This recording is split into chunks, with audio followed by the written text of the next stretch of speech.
Hey everybody, today we're talking about Superman Brainiac by Geoff Johns and Gary Frank.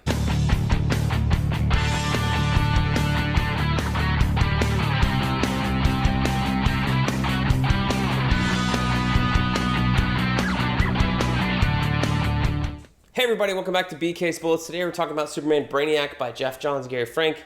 Yes, it's in this book. Brainiac's not on the cover. If you saw my other video, you would have known that the Superman Geoff Johns stuff and Action Comics is all over the place in terms of trade paperbacks and collections, but the Brainiac storyline is in this one called Last Son of Krypton. It's a little bit older, but I think you could still find it out there. If you can't find I think they were doing a re-release of the Superman Brainiac trade recently also.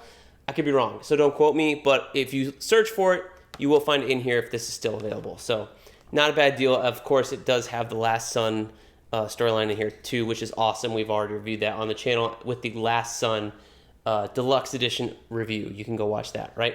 But anyway, in the back of this book, of this trade paperback, there is the Brainiac storyline. And what's funky about that, like I said in other videos, you are missing some story beats. You're missing the Bizarro World story arc that happens right after Last Son, and you are missing the Legion of Superheroes story arc that happens right after Bizarro, which is the first of the Gary Frank issues. Then Gary Frank and Geoff Johns do this Brainiac storyline, which is interesting. Brainiac had been around in DC Comics, but pre-Infinite Crisis, he'd kind of been like this kind of, I don't know, he'd had multiple iterations. They kind of explain that here in the first or second issue, where Brainiac had different motives. At first, he's like a skull robot, and then at other times, he's a mustache-twirling villain. Like, it's just Geoff Johns reaching all throughout Brainiac's history and explaining how there are so many different versions of Brainiac, but yet in his tale, we've never met the real one. And that's what we have here, where Brainiac is kind of this hulking mass. I think this is the cover to the trade paperback, and he's got all these wires, and you've never seen this guy because he has all these automatons out there doing his bidding, collecting cities and souls or whatever the heck's going on, right?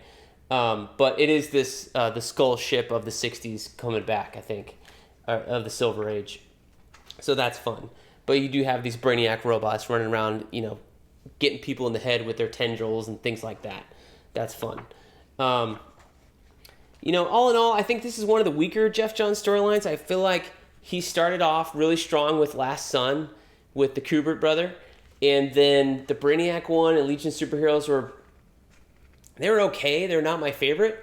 And then with Brainiac, he kind of finishes, with a bang. There's a bang moment in here for sure with Superman and the world. But in terms of the actual Brainiac storyline, he's trying to do so much by reincorporating all of this silver and copper, Bronze Age history of the different versions of Brainiac we've seen, and trying to explain how this is, this is the real version of Brainiac. It just gets too much. Instead of just saying like, hey, I like this version, or we're not even going to worry about that. This acts as if Superman's never met Brainiac before, or even heard the tale of things. And, continuity that time was a little wonky because you had Supergirl show up in the Superman Batman book by Jeff Loeb and Michael Turner. And so this is that version of Supergirl. And she has Argo City that's been kidnapped by Brainiac, and her parents are in, she has like a very traumatic memory of this. Her parents are in, what is this city called, right? Kandor. So this is the first time Superman encounters Kandor in DC continuity. Like, there's a whole bunch of things that have normally been established a long time ago that maybe weren't established at the time post-Infinite Crisis, and they were trying to set something up. And they did. So they set up a great storyline here with the new world of Krypton. But Geoff Johns really doesn't have a hand in that. Like, after this, he jumps off Action Comics and goes and does Superman's Secret Origin.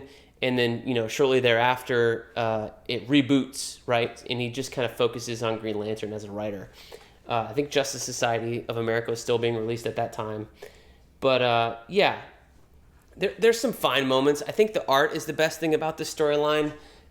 This writing is just doing too much to retcon everything that it gets a little confusing. So a modern day reader in 2025, if you don't know all of these old things, it seems like a little bit of a jumbled mess. And if you are an old time reader, maybe you might enjoy it. But at the same time, you will feel like I did, where it was mostly focusing on that as opposed to telling a really compelling Brainiac storyline.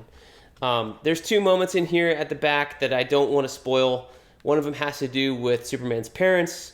The other one has to do with one of these bottled cities that Superman's holding at the end of the book. I'll just say that, and it sets up the new world of Krypton. I had said in my other video that Jeff Johns had written, I think, the 12-issue series. I don't think he actually had anything to do with that.